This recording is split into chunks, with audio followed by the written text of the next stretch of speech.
പലപ്പോഴും നമ്മുടെ ചെറുപ്പകാലം തൊട്ടിങ്ങോട്ട് ചിന്തിച്ചു വരുമ്പോൾ ചിന്തിക്കുന്ന ഒരു വിഷയമുണ്ട്. സ്വപ്നങ്ങൾ എന്ന് പറയുന്നത്, സ്വപ്നം ഒരു ചിന്ത എന്നെ ഭരിച്ചു.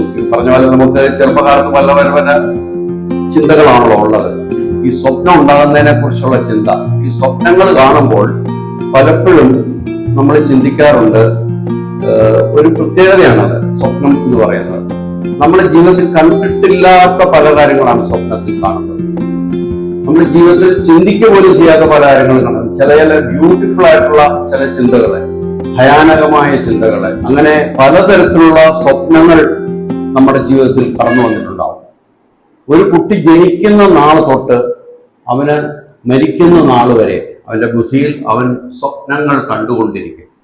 ശാസ്ത്രം പറയുന്നത് അത് മനുഷ്യന്റെ മാത്രമല്ല മൃഗങ്ങളിലും ഉണ്ട് എന്നാണ് ശാസ്ത്രം പറയുന്നത്. എന്നാൽ മനുഷ്യനിൽ ഇതിനെക്കുറിച്ച് വിശകലനം ചെയ്യാൻ അവനോട് സംസാരിക്കുകയും കാര്യങ്ങളും ചെയ്യുന്നത് കൊണ്ട് അതിനെക്കുറിച്ച് വിശകലനം ചെയ്തപ്പോൾ പലപ്പോഴും അതിന് വളരെ വ്യത്യസ്തമായ തലത്തിലേക്ക് ആ സ്വപ്നങ്ങളെ കുറിച്ചുള്ള പഠനങ്ങൾ നടന്നുകൊണ്ടിരിക്കുകയാണ്. ONEIROLOGY വണ്ണറോളജി എന്നാണ് ഇതിന് ശാസ്ത്രമായിട്ട് ഈ വിഭാഗത്തിന് പറയുന്ന പേര്.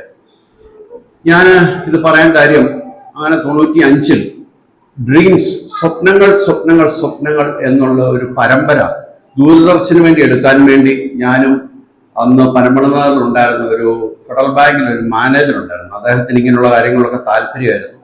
അപ്പം അന്ന് ഞങ്ങൾ കുറച്ച് ഫ്രണ്ട്സ് കൂടി, ഇന്നിപ്പം ഈ ഫിലിം ഇൻഡസ്ട്രിയിലും ഒക്കെ ഉള്ള ആൾക്കാരാണ് അന്നത്തെ എൻ്റെ ഫ്രണ്ട്സായിട്ടുള്ളവർ. അവരുടെയൊക്കെ ചെറുപ്പകാലമാണ്.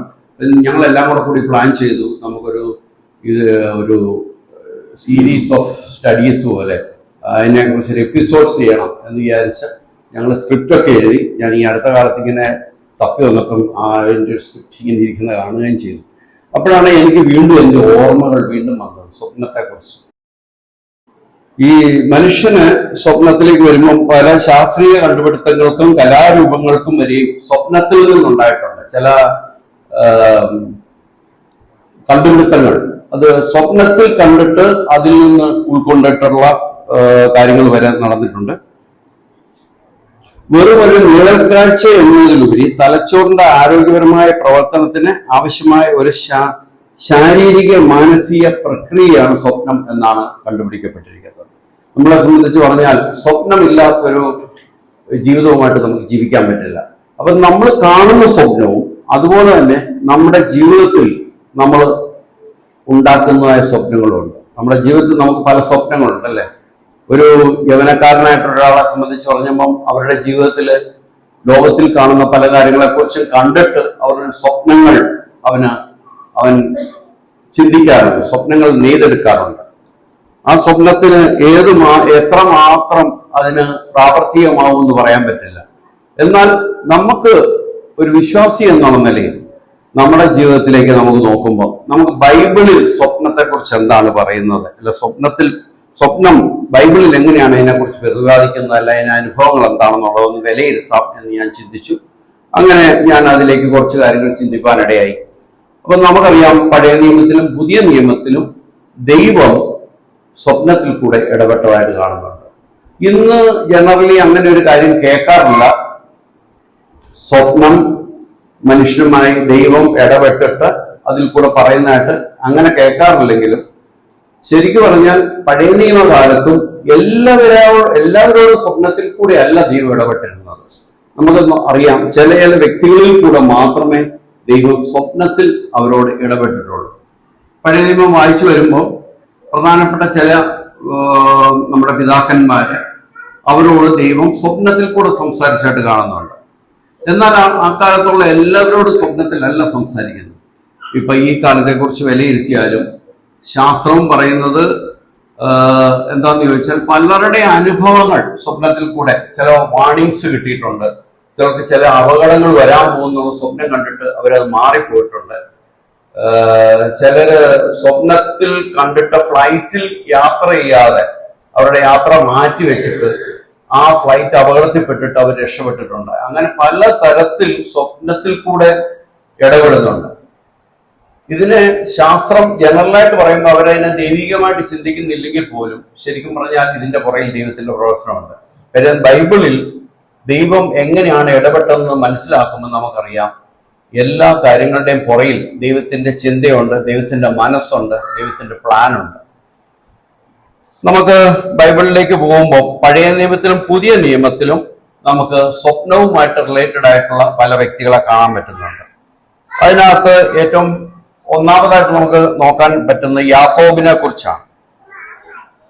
യാക്കോബ് ഏശാവുമായിട്ടുള്ള ഇഷ്യൂ ഉണ്ടായതിനു ശേഷം നമുക്ക് പഴയ നിയമത്തിലെ ആ സംഭവങ്ങളൊക്കെ എല്ലാവർക്കും അറിയാം.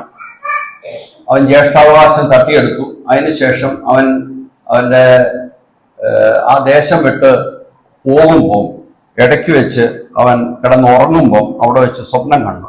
ഏണി, അത് ഉൽപ്പത്തി പുസ്തകം 28 അധ്യായം 12 വാക്യത്തില് അവിടെ കാണുന്നത് എങ്ങനെയാന്ന് ചോദിച്ചാൽ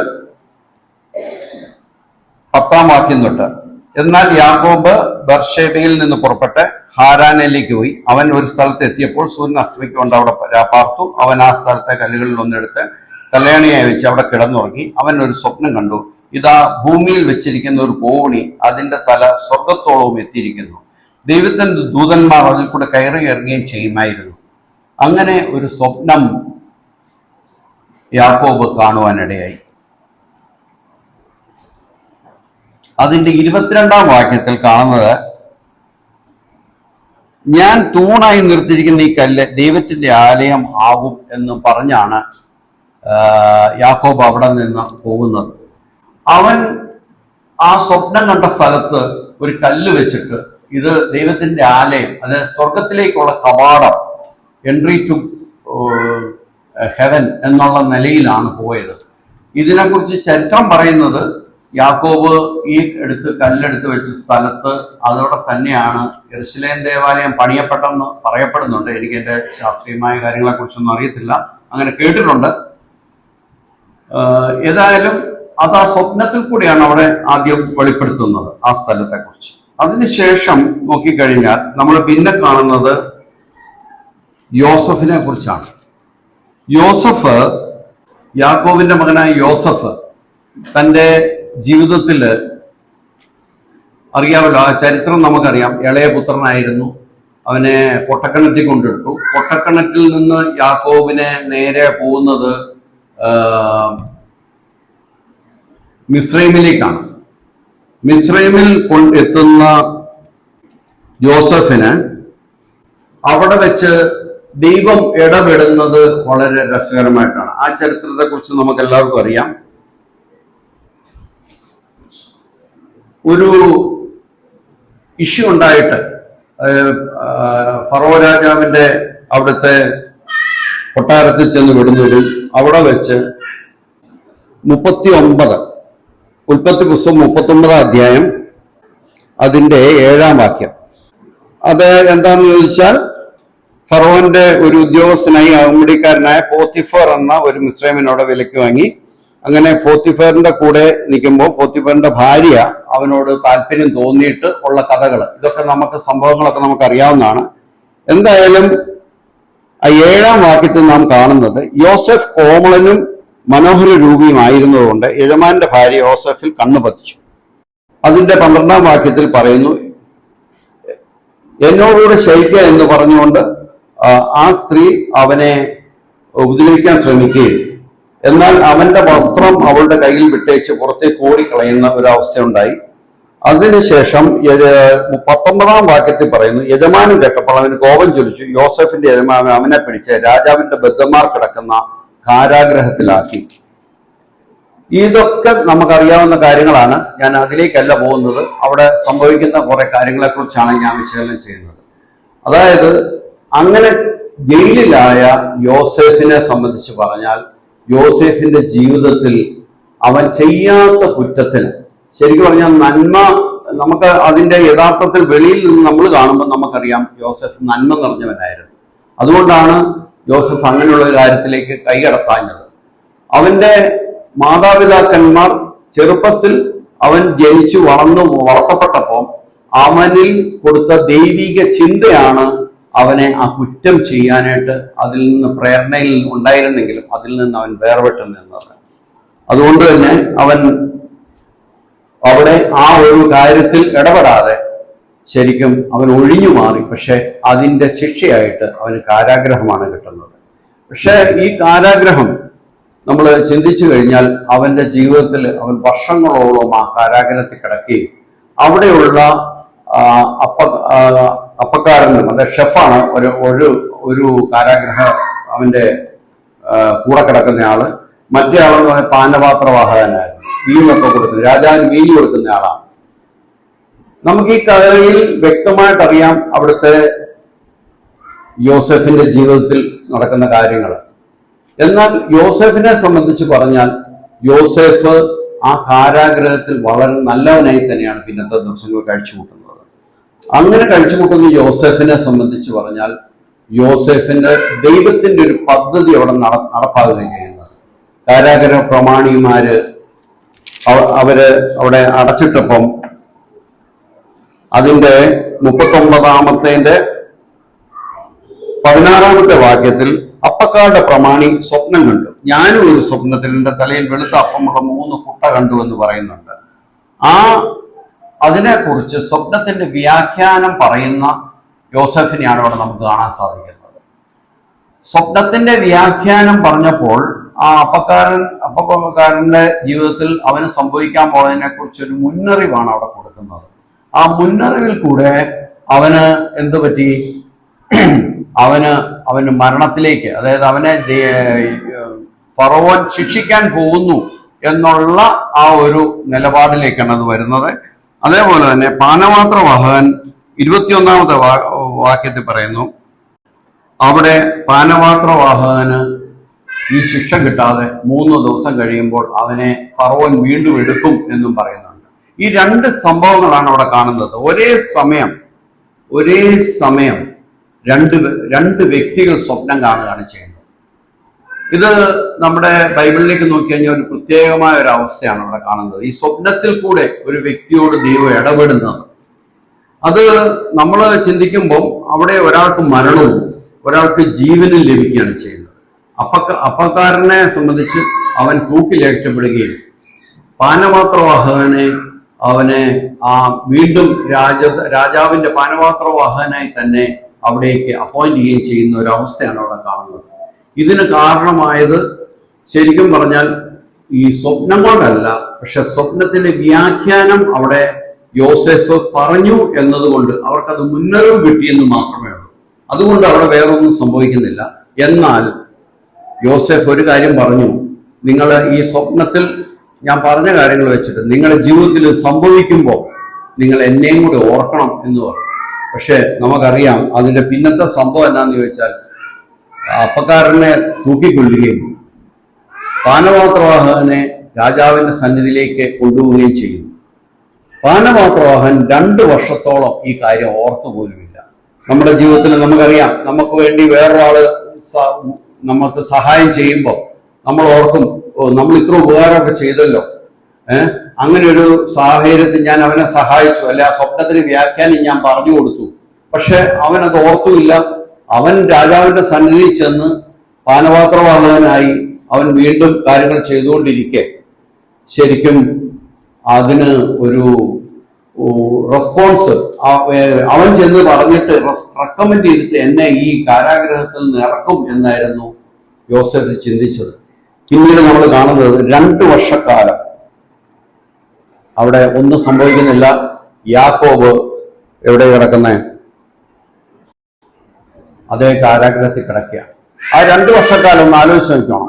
നമ്മൾ ഓർക്കണം, പ്രാർത്ഥനയോടുകൂടി ദൈവവുമായിട്ടുള്ളൊരു ബന്ധത്തിൽ നല്ലൊരു വ്യക്തിയായി ചെയ്യാത്ത കുറ്റത്തിന് തടവിലാക്കപ്പെട്ട യോസെഫ് തന്റെ 2 വർഷക്കാലം, നമ്മൾ ബൈബിൾ വായിച്ചു വരുമ്പം ഈ ഒരു വാക്യം കഴിഞ്ഞ് അടുത്ത വാക്യത്തിലേക്ക് പെട്ടെന്ന് പോവെങ്കിലും അവിടെ കഴിഞ്ഞു പോകുന്ന വർഷം 2ആണ്.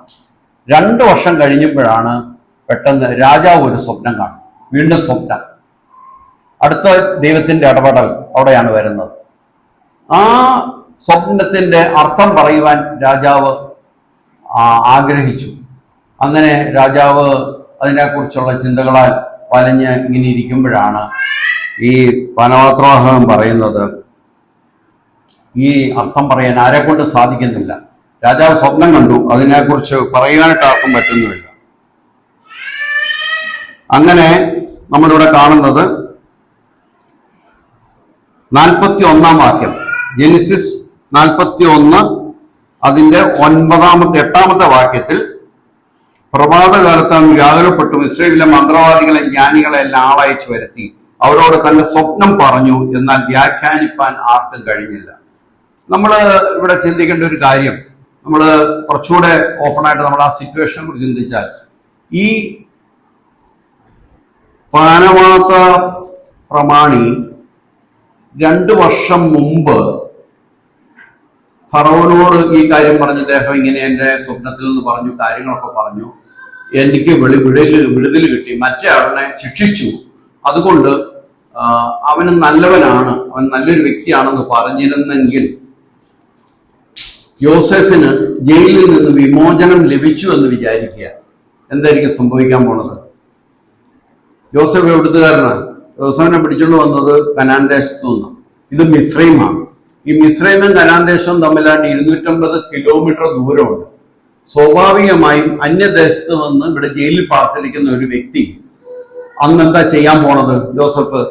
യോസഫിനെ കാരാഗ്രഹത്തിൽ നിന്ന് ഈ പ്രമാണി പറഞ്ഞ് റെക്കമെൻഡ് ചെയ്ത് വിടുവിച്ചിരുന്നുവെങ്കിൽ സ്വാഭാവികമായും അദ്ദേഹം അവിടുന്ന് രക്ഷപ്പെട്ട്, ഇനി ഇവിടെ നിന്നാൽ ഇനി എനിക്ക് പ്രശ്നം ഉണ്ടാവും എന്ന് പറഞ്ഞിട്ട് നേരെ സ്ഥലം വിട്ട് തൻ്റെ ദേശത്തേക്ക് പോയാൽ, അല്ല ഏതായാലും ആ ദേശം വിട്ടുപോയാൽ. 2 വർഷം കഴിഞ്ഞ് രാജാവ് സ്വപ്നം കാണുന്നു. ആ സ്വപ്നത്തിന്റെ അർത്ഥം വ്യാഖ്യാനിപ്പാൻ ആരുമില്ലാതിരിക്കുമ്പോൾ അന്വേഷിക്കുമ്പം ഈ പാനപാത്രവാഹം പറയുകയാണ്, എന്റെ കൂടെ കിടന്ന ഒരാളുണ്ടായിരുന്നു, അദ്ദേഹം സ്വപ്നം വ്യാഖ്യാനിക്കുമായിരുന്നു എന്ന് പറഞ്ഞാൽ എന്താ ചെയ്യാൻ പറ്റുക? ഉടനെ അയാളെ കുറിച്ച് അന്വേഷിക്കും. എന്നിട്ട് അയാൾ എവിടെ ഉണ്ടെന്ന് അന്വേഷിക്കാൻ പോകും. അന്വേഷിച്ചു കഴിഞ്ഞാൽ കിട്ടാൻ സാധ്യതയുണ്ടോ? ഇന്നത്തെ പോലെ പത്രമോ വാട്സാപ്പ് മെസ്സേജസോ എല്ലാം അയക്കാൻ പറ്റുമോ? ഒന്നും പറ്റില്ല. ഈ ആളിനെ കണ്ടുപിടിക്കുക എന്ന് പറയുന്നത് ബുദ്ധിമുട്ടാണ്. അപ്പോൾ ദൈവത്തിന്റെ പദ്ധതി നമ്മൾ ചിന്തിക്കേണ്ടത്, നമുക്ക് ജീവിതത്തിൽ ഉണ്ടാകുന്ന കഷ്ടപ്പാടുകൾ, നമ്മൾ ചില പ്രയാസങ്ങളിൽ കൂടെ കടന്നു പോകുമ്പോൾ, യോസഫിനെ സംബന്ധിച്ച് 2 വർഷം കൂടെ അവന്റെ കാരാഗ്രഹവാസം, അവൻ ജയിലിൽ അടയ്ക്കപ്പെട്ട് കിടന്നു.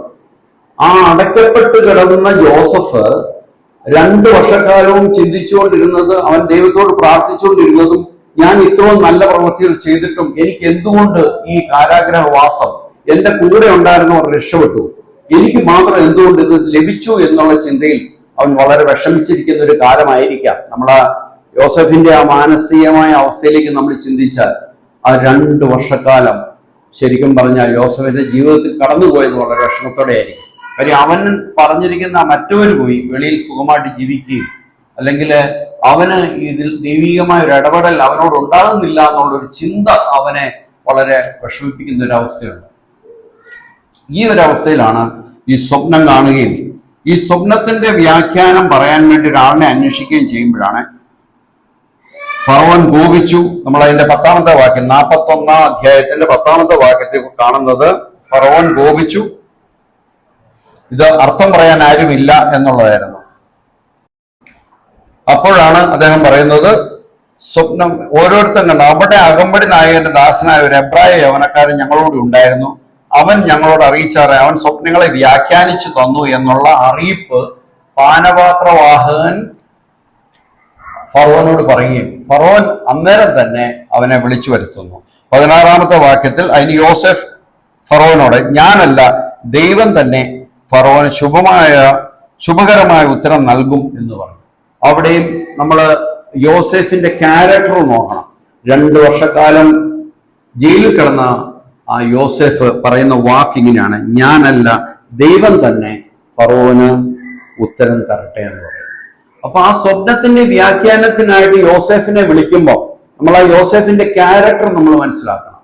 അവനെ വളർത്തിക്കൊണ്ടുവന്ന അവന്റെ മാതാപിതാക്കന്മാർ ചെറുപ്പം തൊട്ട് അവനിൽ കൊടുത്ത ആ ദൈവിക സന്ദേശം, ഏത് കഷ്ടപ്പാടിലും ഏത് ബുദ്ധിമുട്ടിലും ജയിലിലായിരിക്കുമ്പോഴും ദൈവത്തിൽ ആശ്രയിച്ച് ജീവിക്കാനുള്ള അവന്റെ ആ തീരുമാനം, അവൻ കടന്നു പോകുന്ന വഴികളെല്ലാം കഷ്ടപ്പാടിന്റെ വഴികളായിരുന്നു. ആ കഷ്ടപ്പാടിന്റെ വഴികളിലും അവന് ഈ ഫറവോൻ അവനെ വിളിക്കുമ്പോഴും അവൻ പറയുന്നത്, ഇതിനൊരു ഉത്തരം ദൈവം എനിക്ക് തരുമാറാകട്ടെ. അതിൽ കൂടെ യോസഫ് സ്വപ്നത്തിന്റെ ഉത്തരം പറയുകയും നമുക്കറിയാം അതിനുശേഷം താൻ ഭാവിയിൽ ചെയ്യുവാൻ ഭാവിക്കുന്ന ദൈവം ഫറവോന് വെളിപ്പെടുത്തിയിരിക്കുന്നു എന്നുള്ള ഫ്യൂച്ചറില് അവിടെ ആ രാജ്യത്തുണ്ടാകാൻ പോണ വലിയൊരു ക്ഷാമവും ആ ക്ഷാമത്തോടനുബന്ധിച്ച് ഉണ്ടാകാൻ പോണ കഷ്ടപ്പാടുകളും പ്രയാസങ്ങളും അതിനുവേണ്ടി അഡ്വാൻസ് ആയിട്ട് കരുതണം എന്നുള്ളതായിരുന്നു ഫറവോൻ കണ്ട സ്വപ്നം. ആ സ്വപ്നം 2 സ്വപ്നമാണ് കാണുന്നത് നമുക്കറിയാം. ഒന്നിൽ ക്ഷീണിച്ചതായ പശുക്കളും തടിച്ച പശുക്കളും. അതില് ക്ഷീണിച്ച പശുക്കൾ തടിച്ച പശുക്കളെ തിന്നുന്നതായിട്ടാണ് ഒരു സ്വപ്നം. അതിനുശേഷം രണ്ടാമത് ഫറവോൻ കാണുന്ന സ്വപ്നം കറ്റകളുടെ സ്വപ്നമാണ്. ഈ 2 സ്വപ്നത്തിൽ കൂടെയും ദൈവം അവിടെ ഉദ്ദേശിക്കുന്ന കാര്യം എന്താണെന്ന് ചോദിച്ചാൽ ഒരു വലിയൊരു ക്ഷാമം മിസ്രൈമിനെ തിന്നാൻ പോവുകയാണ്, അതിലേക്ക് വരാൻ പോവുകയാണ്. ഒരു 7 വർഷക്കാലത്തെ സുഭിക്ഷമായ ഒരു അന്തരീക്ഷവും അതിനുശേഷം ഭയങ്കരമായ ഒരു ക്ഷാമവും ആ രാജ്യത്ത് വരാൻ പോവുകയാണെന്നുള്ള മുന്നറിയിപ്പ് കൊടുക്കുകയും അതിൽ കൂടെ രാജാവിന് കൊടുക്കുന്ന സന്ദേശം എന്താണെന്ന് ചോദിച്ചാൽ ഇവിടെ വ്യക്തമായി അതിനുവേണ്ടി ഒരു പ്രിപ്പറേഷൻ ആ രാജ്യം എടുക്കണമെന്നുള്ളതാണ്. ഇവിടെ നമ്മൾ മനസ്സിലാക്കുന്ന ഒരു കാര്യം എന്താണെന്ന് വെച്ചാൽ അവിടെ ഈ സ്വപ്നത്തിൽ കൂടെ യോസേഫിനോട് ദൈവം ഇടപെട്ട്, സ്വപ്നത്തിന്റെ വ്യാഖ്യാനത്തിൽ കൂടെ ഇടപെട്ട് ആ രാജാവിന്റെ ഡിസിഷൻ നമുക്ക് നോക്കിയേ. കാരാഗ്രഹത്തിൽ വർഷങ്ങളോളം കിടന്ന യോസേഫിനെ ആ രാജാവ് ഇതിന്റെ എല്ലാം അധികാരിയാക്കി വെക്കുകയാണ് ചെയ്യുന്നത്. ഇനി അടുത്ത വരുന്ന വർഷങ്ങളിൽ മിസ്രൈം ഫേസ് ചെയ്യാൻ പോണ, ഈജിപ്റ്റ് ഫേസ് ചെയ്യാൻ പോണ വലിയൊരു ക്ഷാമത്തെ അതിനുവേണ്ടിയുള്ള പ്രിപ്പറേഷൻസ് എടുക്കാൻ ഏറ്റവും യുക്തമായ ഒരു വ്യക്തിയെ ആ രാജാവ് അവിടെ കണ്ടെത്തുക ചെയ്യുന്നത്. നമ്മൾ യോസഫിന്റെ ജീവിതത്തിലേക്ക് നോക്കുമ്പോൾ കഴിഞ്ഞുപോയ കാലങ്ങൾ, അവന്റെ കഷ്ടപ്പാടിന്റെ പ്രയാസങ്ങൾ, ബുദ്ധിമുട്ടുകൾ, ജയിലിൽ വസിച്ച ദിവസങ്ങൾ, ഇതെല്ലാം അവസാനം അവനെ കൊണ്ട് എത്തിക്കുന്നത് എവിടെയാണ്? ആ രാജാവിന്റെ അടുത്ത ഫറവോന്റെ നെക്സ്റ്റ് പേഴ്സൺ ആയിട്ടാണ് അവൻ ഈജിപ്തിൽ പിന്നെ വസിക്കുന്നത്. ആ നെക്സ്റ്റ് പേഴ്സണായിട്ട് വന്നിട്ട് പിന്നെ അതിനുശേഷമുള്ള ചരിത്രം തന്നെ ഇസ്രയേലിന്റെ മാറുകയാണ്. യാക്കോബ് തൻ്റെ മകനെ കാണാതെ നിൽക്കുകയും അതിനുശേഷം ഈ യോസേഫ് മിസ്രൈമിലേക്ക് ഈജിപ്തിലേക്ക് അവരെ എല്ലാം കുടുംബമായിട്ട് കൊണ്ടുവരികയും ചെയ്തു. 70 പേരായിട്ട് മിസ്രൈമിലേക്ക് വന്ന് കയറിയ ഈ ഇസ്രയേൽ മക്കൾ എന്ന് പറഞ്ഞാൽ യാക്കോബിന്റെ സന്തതികൾ 70 പേരാണ്.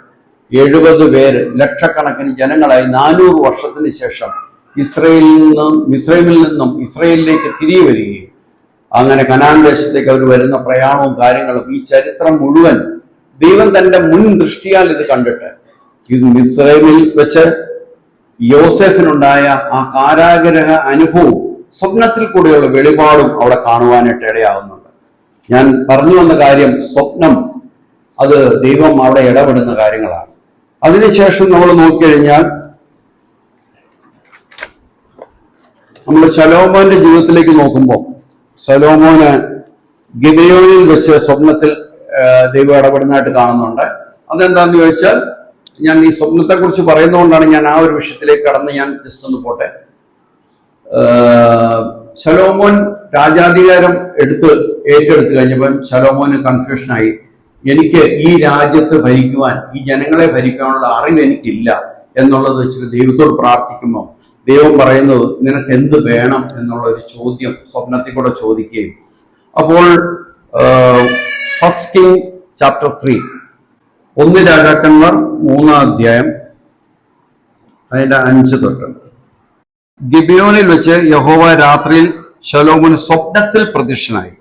നിനക്ക് വേണ്ടുന്ന വരം ചോദിച്ചുകൊള്ളുകയെന്ന് ദൈവം അരുളി ചെയ്തു. അതിന് ശലോമോൻ പറഞ്ഞു തന്നത് 7-ാമത്തെ വാക്യം, എന്റെ ദൈവമായ യഹോവ, നീ അടിയനെ ഇപ്പോൾ എന്റെ അപ്പനായ ദാവീദിന് പകരം രാജാവാക്കിയിരിക്കുന്നു. ഞാനോ ഒരു ബാലൻ അത്രേ, കാര്യാദികൾ നടത്തുവാൻ എനിക്കറിയില്ല.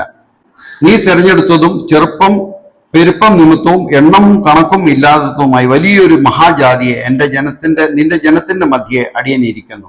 ആകയാൽ ഗുണവും ദോഷവും തിരിച്ചറിഞ്ഞ് നിന്റെ ജനത്തിന് ന്യായപാലനം ചെയ്യുവാൻ വിവേകമുള്ളൊരു ഹൃദയം എനിക്ക് തരണമേ.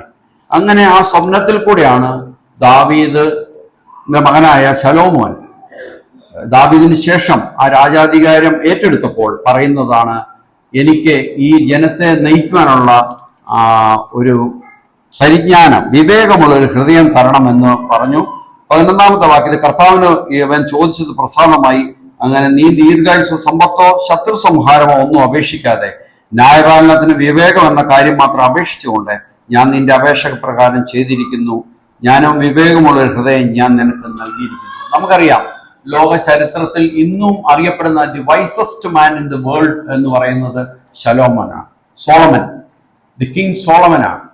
സോളമന്റെ ആ വിവേകവും ജ്ഞാനവും ഉള്ള ഹൃദയത്തെ കൊടുക്കുവാൻ തക്കവണ്ണം ദൈവം ആ സ്വപ്നത്തിൽ കൂടെ ശലോമോനോട് ഇടപെടുകയും അങ്ങനെ ശലോമോൻ ഒരു ഏറ്റവും നല്ലൊരു ഭരണാധികാരിയായി മുമ്പോട്ട് വന്നുവെങ്കിലും അവൻ ദൈവത്തെ അനുസരിക്കായിക നിമിത്തം ദൈവം പറഞ്ഞ അനുഗ്രഹങ്ങളൊന്നും കൊടുത്തില്ല എന്നുള്ളത് ചരിത്രം നമ്മൾ വായിക്കുമ്പോൾ നമുക്ക് മനസ്സിലാവും. ഏത് ദൈവാനുഗ്രഹം കിട്ടിയാലും അതിൽ നിന്നും ഒന്നും നമുക്ക് ദൈവത്തെ അനുസരിച്ചാൽ മാത്രമേ ശേഷമുള്ള കാര്യങ്ങളുടെ ഫലം കിട്ടുകയുള്ളൂ. ദൈവം അനുഗ്രഹിച്ചു, പക്ഷെ അത് അത്രയ്ക്ക് പ്രയോജനമായില്ല എന്ന് നമുക്ക് കാണുവാൻ സാധിക്കും. ദാനിയേലിന്റെ പുസ്തകത്തിലേക്ക് വരുമ്പോൾ ബാബേലിൽ നെബൂഖദ്നേസർ രാജാവിന്റെ ഒരു സ്വപ്നം ആണ് പ്രവാസത്തിൽ കിടന്ന, അതായത് ഇസ്രയേലിൽ നിന്ന് ബാബേലിലേക്ക് കൊണ്ടുപോയ ഇസ്രയേൽ മക്കള് അവിടെ കഷ്ടപ്പാട് കിടക്കുമ്പോൾ ദാനിയേലിനെ ഒരു സ്വപ്നത്തിൽ കൂടെ അവിടെ വീണ്ടും ഒരു രക്ഷപ്പെടുത്തൽ ഉണ്ടാകുകയാണ് ചെയ്യുന്നത്. അത് നമ്മൾ ദാനിയേലിന്റെ പുസ്തകം 2-ാം അധ്യായം 3-ാം വാക്യത്തിൽ നാം ഇങ്ങനെ കാണുന്നു, ഞാനൊരു സ്വപ്നം കണ്ടു. രാജാവ് പറയാണ്, സ്വപ്നം ഓർത്തിട്ട് എനിക്ക് മനസ്സ് വ്യാകുലപ്പെട്ടിരിക്കുന്നു എന്ന് പറഞ്ഞു. പക്ഷെ അവിടുത്തെ ഒരു പ്രശ്നം എന്ന് പറയുന്നത്, രാജാവ് സ്വപ്നം കണ്ടു, പക്ഷെ ഈ സ്വപ്നം രാജാവ് മറന്നുപോയി. നമുക്കറിയാം, നമ്മുടെ ജീവിതത്തിൽ നമ്മൾ പലപ്പോഴും കാണുന്ന സ്വപ്നം രാവിലെ എഴുന്നേൽക്കും നമ്മൾ മറന്നുപോകും. ചില സ്വപ്നങ്ങൾ മാത്രമേ നമ്മൾ ഓർക്കുകയുള്ളൂ. പ്രത്യേകിച്ച് സ്വപ്നത്തെക്കുറിച്ചുള്ള കാര്യങ്ങൾ ഞാൻ അന്വേഷിച്ചു വന്നപ്പോൾ കാണുന്ന ഒരു കാര്യം, നമ്മൾ സ്വപ്നം കണ്ടുകൊണ്ടിരിക്കുമ്പം ഉണരുകയാണെങ്കിൽ ആ സ്വപ്നം നമ്മുടെ ഓർമ്മയിൽ നിൽക്കും കുറച്ചു നേരം. പലപ്പോഴും നമ്മൾ ആ സ്ലീപ്പിലേക്ക് പോയിട്ട് സ്വപ്നം കണ്ടു കഴിഞ്ഞിട്ട് ശേഷം പിന്നെ നമ്മൾ എഴുന്നേൽക്കുവോ അങ്ങനെയൊക്കെ ആണെങ്കിൽ കുറച്ച് കഴിയുമ്പോൾ നമ്മൾ ആ സ്വപ്നം മറന്നുപോകും. ഇതുപോലെ ഈ രാജാവിന് ഇവിടെ പറ്റിയതെന്നാന്ന് വെച്ചാൽ, നെബൂഖദ്നേസർ രാജാവിനെ സ്വപ്നം കണ്ടു, പക്ഷെ സ്വപ്നം മറന്നുപോയി. മറന്ന രാജാവ് ആകെപ്പാടെ വ്യാകുലപ്പെട്ടു. സ്വപ്നം കാണുകയും ചെയ്തു, എന്തോ ഒരു രാജാവിനെ ഡിസ്റ്റേബ് ചെയ്തൊരു സ്വപ്നമായിരുന്നു. അതിന്റെ ഇത് കാണാൻ വേണ്ടി, അതിന്റെ ഉത്തരം കിട്ടാൻ വേണ്ടി രാജാവ് അതിന്റെ 10-ാമത്തെ വാക്യത്തിൽ പറയുന്നു, രാജാവിന്റെ കാര്യം അറിയിപ്പാൻ കഴിയുന്ന ഒരു മനുഷ്യനും ഭൂമിയില്ല. ഇത്ര മഹാനും ബലവാനുമായ ഏതൊരു രാജാവ് ഇങ്ങനെയുള്ള കാര്യം ഒരു മന്ത്രവാദിയുടെ അഭിഷേകനോ കൽദയക്കാരനോ ഒരിക്കലും ചോദിച്ചിട്ടില്ല. രാജാവ് ചോദിക്കുന്ന കാര്യം അറിയിക്കുവാൻ അവിടുത്തെ ഒരാൾക്കും കഴിയുന്നില്ല. കാര്യം രാജാവ് കണ്ട സ്വപ്നവും പറയണം, സ്വപ്നത്തിലെ വ്യാഖ്യാനവും പറയണം. ഈ രണ്ട് കാര്യങ്ങളും പറയാൻ ആരെക്കൊണ്ടും പറ്റുന്നില്ല. അങ്ങനെ ഇരിക്കെ 19-ാമത്തെ വാക്യത്തിൽ പറയുന്നു, ആ രഹസ്യം ദാനിയേലിന് രാത്രിയിൽ ദർശനത്തിൽ വെളിപ്പെട്ടു. അപ്പം ദൈവം അവിടെ ഇടപെടുക ചെയ്യുന്നത്. അതിന്റെ 19-ാമത്തെ വാക്യത്തിൽ പറയുന്നുണ്ട്, ആ രഹസ്യം ദാനിയേലിന് രാത്രിയിൽ ദർശനത്തിൽ വെളിപ്പെട്ടു. അങ്ങനെ ദാനിയേല് ആ ദർശനത്തിൽ വെളിപ്പെട്ട കാര്യം രാജാവിനോട് അറിയിക്കുകയും അതിൽ കൂടെ ആ രാജ്യത്തെ അവിടെ ബാക്കിയുള്ള കാര്യങ്ങൾ സംഭവിക്കുകയും ചെയ്യുന്നത് നമുക്കറിയാം. ഞാൻ ആ കാര്യങ്ങളിലേക്ക് കടക്കുന്നില്ല. അതിൽ കൂടെ ദാനിയേലിന് അവിടെ ഒരു ഉന്നതമായ സ്ഥാനം ലഭിക്കുന്നു. ദാനിയേലിന് മാത്രമല്ല, അവിടുത്തെ രാജാവിനോട് ഒരു കാര്യം റിക്വസ്റ്റ് ചെയ്യുന്നുണ്ട്, ബാബേലിലെ വിദ്വാൻമാരെ നശിപ്പിക്കരുത്. കാര്യം രാജാവ് കൽപ്പിച്ചത് എന്താണെന്ന് വെച്ചാല്, ഈ സ്വപ്നവും സ്വപ്നത്തിന്റെ വ്യാഖ്യാനവും പറയാൻ പറ്റാത്ത ഈ രാജ്യത്തുള്ള വിദ്വാൻമാരെ ഞാൻ എന്നേക്കുമായി നശിപ്പിക്കുകയാണ്, കൊല്ലാൻ പോവാന്നാ പറഞ്ഞത്. ഏതായാലും ദാനിയേലിനെ റിക്വസ്റ്റ് ചെയ്യുന്നു, അവരെ ആരെയും കൊല്ലരുത്. അങ്ങനെ ആ കാര്യങ്ങൾ അവിടെ വെളിവാക്കിക്കൊണ്ട് 2-ാം അധ്യായത്തിന്റെ 45-ാം വാക്യത്തിന്റെ ഏറ്റവും അവസാനം പറയുന്നത്, സ്വപ്നം നിശ്ചയവും അർത്ഥം സത്യവുമാവുന്നു. നിശ്ചയമായും സത്യമായും നടക്കാൻ പോകുന്ന ഒരു സ്വപ്നത്തെക്കുറിച്ചാണ് അവിടെ പറയുന്നത്. അതിന്റെ 47-ാം വാക്യത്തിൽ പറയുന്നത്, നിങ്ങളുടെ ദൈവം ദേവാദി ദൈവവും രാജാദി കർത്താവും രഹസ്യങ്ങളെ വെളിപ്പെടുത്തുന്നതാകുന്നു സത്യമെന്ന് കൽപ്പിച്ചു. രാജാവ് തന്നെ സമ്മതിക്കുകയാണ്. കാര്യം രാജാവ് കണ്ട സ്വപ്നം ഒരു മൂന്നാമതൊരാൾ, ഒരു വേറൊരു വ്യക്തി പറയുകയാണ് ആ സ്വപ്നം എന്താണെന്നുള്ളത്. മാത്രമല്ല അതിന്റെ വ്യാഖ്യാനവും പറയുകയാണ്. ഈ വ്യാഖ്യാനം കൂടെ പറഞ്ഞു കഴിഞ്ഞപ്പോൾ രാജാവിന് മനസ്സിലായി ഇത് യഥാർത്ഥത്തിലുള്ള ഒരു ദൈവമാണ് ഇവനെ ഈ കാര്യങ്ങൾ വെളിവാക്കി കൊടുത്തത് എന്ന് മനസ്സിലാക്കിക്കൊണ്ട് അവിടെ ദൈവത്തിന് മഹത്വം കൊടുക്കുകയാണ്. ആരാണ്? ഈ രാജാവ് അവിടെ ദൈവത്തിന് മഹത്വം കൊടുത്തുകൊണ്ട് അതിന് ഒരു ഉത്തരം കൊടുക്കുകയാണ് ചെയ്യുന്നത്. അതിനുശേഷം നമ്മൾ സ്വപ്നത്തിന്റെ ഇതിലേക്ക് നോക്കിയാൽ പുതിയ നിയമത്തിലേക്ക് വന്നു കഴിഞ്ഞാൽ യോസെഫിന് മറിയെ ഭാര്യയായി സ്വീകരിക്കാനായിട്ട് വന്നപ്പം അവിടെ ഒരു എതിർപ്പ് വരുന്നു. അവിടെ ഇതുപോലെ യോസെഫ് തന്റെ ജീവിതത്തിൽ മറിയെ ഉപേക്ഷിക്കാൻ തീരുമാനിക്കുന്നു. കാര്യം യോസെഫിന് അറിയപ്പെട്ടു തന്റെ ഭാര്യയായി സ്വീകരിച്ചിരിക്കുന്ന മറിയ ഗർഭിണിയായിരിക്കുന്നു. എങ്ങനെ ഗർഭിണിയായെന്ന് അറിയത്തില്ല. ഒരു അവിഹിത ഗർഭമായിട്ടാണ് അവിടെ അറിയപ്പെടുന്നത്. അവന് ആ വേവലാതിയായി. ആ സമയത്ത് മറിയ മാത്യു ചാപ്റ്റർ 1 മത്തായിയുടെ സുവിശേഷം 1-ാം അധ്യായം അതിന്റെ 20-ാം വാക്യത്തിൽ നമ്മൾ കാണുന്നത് അതിന്റെ 19 തൊട്ട് അവളുടെ ഭർത്താവായ യോസഫ് നീതിമാനാകൊണ്ട് അവൾക്ക് ലോകവാദം വരുത്തുവാൻ അവന് മനസ്സിലായുള്ളൂ. അവളെ ഗൂഢമായി ഉപേക്ഷിപ്പാൻ ഭാവിച്ചു. ഇങ്ങനെ നിശ്ചയിക്കുമ്പോൾ കർത്താവിന്റെ ദൂതൻ അവന് സ്വപ്നത്തിൽ പ്രത്യക്ഷനായി. ദാവീദിന്റെ മകനായ യോസഫേ, നിന്റെ ഭാര്യയായ മറിയെ ചേർത്ത് കൊള്ളുവാൻ ശങ്കിക്കണ്ട. അവളിൽ ഉൽപ്പാദിതമായത് പരിശുദ്ധാത്മാവിനാലാകുന്നു. കർത്താവായ യേശുക്രിസ്തുവിന്റെ ജനനം സംഭവിക്കുന്നത് പരിശുദ്ധാത്മാവിനാലാണ്. മറിയ ഗർഭം ധരിച്ചെന്നും അവൾ ഒരു മകനെ പ്രസവിക്കും. അവൻ തന്റെ ജനത്തെ അവളുടെ പാപങ്ങളിൽ നിന്ന് രക്ഷിക്കാനിരിക്കൊണ്ട് അവന് യേശു എന്ന് പേർ വിളിക്കണം എന്നുള്ളതും സ്വപ്നത്തിൽ കൂടെയാണ് അവിടെ അറിയിക്കുന്നത്. ഞാൻ ഇതേപോലെ സ്വപ്നത്തിന്റെ ഡീറ്റെയിലേക്ക് പോകുമ്പോൾ നമുക്ക് പിന്നെ കാണാം. ഈജിപ്തിലേക്ക് കുഞ്ഞുമായി പോകാനായിട്ട് മാത്യു ചാപ്റ്റർ 2:13 വീണ്ടും പറയുന്നുണ്ട് യോസഫിനോട് ഈ കുഞ്ഞുമായി എത്രയും വേഗം രക്ഷപ്പെടാനായിട്ട്. അതുപോലെ വിദ്വാൻമാര് ഹെരോദാവിന്റെ അടുത്തേക്ക് വരുന്ന വിദ്വാൻമാരോട് അവര് തിരിച്ച് ഹെരോദാവിന്റെ അടുത്തേക്ക് ചെല്ലണം, കുഞ്ഞിനെ കണ്ടതിന് ശേഷം ഹെരോദാവിന്റെ അടുത്തേക്ക് ചെല്ലണം എന്ന് പറഞ്ഞെങ്കിലും അവര് പോകുവാൻ വന്നപ്പോൾ സ്വപ്നത്തിൽ അവരോട് പറഞ്ഞു, നിങ്ങൾ ഹെരോദാവിന്റെ അടുത്തേക്ക് പോകരുത്, നിങ്ങൾ നേരിട്ട് പൊക്കണമെന്ന് പറഞ്ഞു. അതുപോലെ പത്രോസിനോട് ആക്സ് ചാപ്റ്റർ 10 3-ാമത്തെയിൽ പറയുന്നുണ്ട്, സ്വപ്നത്തിൽ കാണാൻ പത്രോസിനോട് ഇടപെടുന്നത്. തുപ്പട്ടി ഇറങ്ങി വന്നിട്ട് നീ ഇവിടെ നിന്ന് മറ്റുള്ള എല്ലാ കാര്യങ്ങളും നിങ്ങൾക്ക് ഭക്ഷിക്കാം എന്നുള്ള ഒരു അറിയിപ്പ് പത്രോസിന് കൊടുക്കുന്നത് ആക്സ് ചാപ്റ്റർ 10. അതുപോലെ തന്നെ 10-ന്റെ 11-17 പറയുന്നുണ്ട് ഇതുപോലെ തന്നെ സ്വപ്നത്തിൽ കൂടെ. പിന്നെ പൗലോസിനോട് സ്വപ്നത്തിൽ അനന്യാസ് 9:10 ആക്സ് ചാപ്റ്റർ 9-10 അതിൽ പറയുന്നുണ്ട് ഒരു വിഷൻ കിട്ടുന്നു. അത് അനന്യാസിനോട് പറയാണ്, ശൗൽ എന്ന് പറയുന്ന ആള് ദൈവം യേശുക്രിസ്തുവിനെ ഉപദ്രവിക്കുന്ന ശൗലിനെ ഇടപെടുന്നതും അതിൽ അനന്യാസിനോട് വിഷൻ കൊടുത്തിട്ട് പറയുന്നു, അവന്റെ കണ്ണുകളെല്ലാം കാഴ്ച നഷ്ടപ്പെട്ടിരിക്കുന്നു, നീ പ്രാർത്ഥിച്ച് അവന് അതിൽ നിന്ന് സൗഖ്യം കൊടുക്കാനായിട്ട്. ഇതുപോലെ നമ്മുടെ ജീവിതത്തിലും ദൈവം നമ്മളോട് ഇടപെടുന്നുണ്ടോ? ഇന്ന് സ്വപ്നത്തിലാണോ നമ്മളോട് ഇടപെടുന്നത്? നമുക്ക് ചിന്തിക്കാനുള്ള ഒരു ഏറ്റവും പ്രധാനപ്പെട്ട കാര്യം. അങ്ങനെയാണെങ്കിൽ നമ്മളോട് ദൈവം ഇടപെടണം ഇങ്ങനെയുള്ള കാര്യങ്ങൾ എന്താ? നമുക്ക് സ്വപ്നം കണ്ടില്ലല്ലോ, എന്നാ പിന്നെ ഇതെങ്ങനെയാണ് ദൈവം നമ്മളോട് ഇടപെടുന്നത് എന്നുള്ളതാണ്. നമുക്കറിയാം ഇന്നത്തെ കാലത്ത് നമുക്ക് തന്നിരിക്കുന്നത് ഈ ദൈവവചനമാണ്. ഈ ദൈവവചനത്തിൽ എല്ലാ കാര്യവും എഴുതിയിട്ടുണ്ട്. നമ്മുടെ ജീവിതത്തിൽ നമ്മൾ ഓരോ ദിവസവും നമ്മൾ ഏറ്റവും ശ്രദ്ധയോടുകൂടി ഇരിക്കേണ്ടത് നമ്മൾ ദൈവവചനം വായിക്കണം, പഠിക്കണം, കേൾക്കണം. ഇങ്ങനെയുള്ള അവസരത്തിൽ കൂടെ ദൈവവചനവുമായിട്ടുള്ള ഇന്ററാക്ഷൻ എന്ന് പറഞ്ഞാൽ ദൈവം നമ്മളോട് സംസാരിക്കുന്നതാണ്. ഇതിൽ കൂടെ നമ്മൾ ദൈവത്തോട് സംസാരിക്കുമ്പോൾ ദൈവം നമ്മളോട് സംസാരിക്കുന്നത് ദൈവവചനത്തിൽ കൂടെയാണ്. ഈ ദൈവവചനം ധ്യാനിക്കുമ്പോൾ ഇന്ന് സ്വപ്നത്തിൽ എന്ന പോലെയല്ല, നമ്മൾ ദൈവവചനത്തിൽ കൂടെ സംസാരിക്കുന്ന ഒരു കാലഘട്ടത്തിലാണ് നമ്മൾ ജീവിക്കുന്നത്. എന്നാലും ഒരു കാര്യം പറയാം, ഇന്ന് ലോകത്തിൽ പല സാക്ഷ്യങ്ങളും കേൾക്കുന്നുണ്ട്.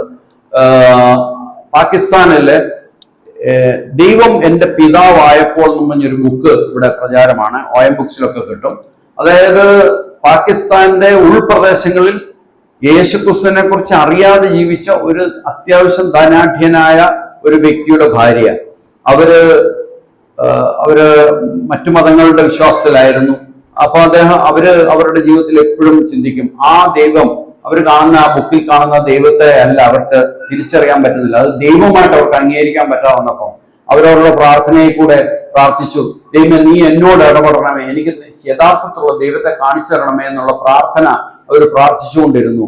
അങ്ങനെ ഒരു ദിവസം ദൈവം അവരുടെ അടുത്ത് പ്രത്യക്ഷപ്പെടുകയാണ് ചെയ്യുന്നത്. ഒരു വെളിച്ചത്തിൽ പ്രത്യക്ഷപ്പെട്ടിട്ട് അവരോട് പറയുന്നു, നീ യഥാർത്ഥത്തിലുള്ള ദൈവത്തെ കാണണമെങ്കിൽ കർത്താവായ യേശുക്രിസ്തു ആണെന്നുള്ള രീതിയിൽ അവിടെ വെളിപ്പെടുകയും അതിൽ കൂടെ ആ യേശുക്രിസ്തുവിനെ കുറിച്ച് കേട്ടിട്ടില്ലാത്ത, ബൈബിൾ കണ്ടിട്ടില്ലാത്ത, ആരിൽ നിന്നും കേൾക്കാത്ത ആ വ്യക്തി കർത്താവിനെ രക്ഷിതാവായി സ്വീകരിക്കുകയും അങ്ങനെ അന്വേഷിച്ച് പോയി ബൈബിൾ വാങ്ങിക്കുകയും പഠിക്കുകയും അങ്ങനെ ചെയ്തതായിട്ട് അവരുടെ ചരിത്രമാണ് ദൈവം പിതാവായപ്പോൾ എന്നും പറഞ്ഞിട്ടുള്ള ബുക്ക്. ഞാൻ നേരത്തെ പണ്ടൊരിക്കൽ വായിച്ചിട്ടുള്ളതാണ്.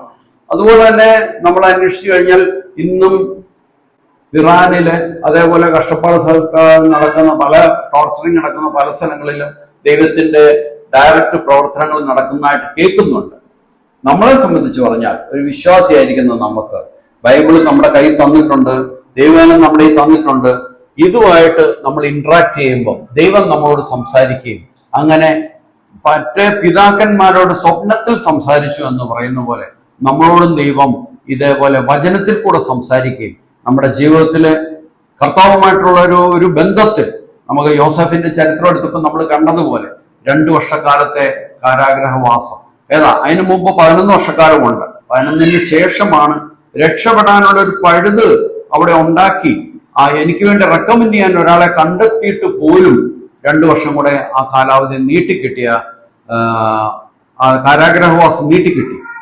ആ നീട്ടിയ കാലഘട്ടത്തിലും ദൈവത്തോടുള്ള പ്രാർത്ഥനയിലിരുന്ന യോസഫിന്റെ വായിൽ നിന്നാണ് പറഞ്ഞത്, ദൈവം ഇതിന്റെ ഫലം തെരുമാറാകട്ടെ എന്ന് പറയുന്നത്. അതിന്റെ ഫലം കിട്ടിയ യോസഫ് ആ രാജ്യത്തെ ഭരണാധികാരിയായി മാറുവാനായിട്ട് ഇടയായി. അതവന്റെ ക്ഷമയോടെയുള്ള ഇരിപ്പാണ്.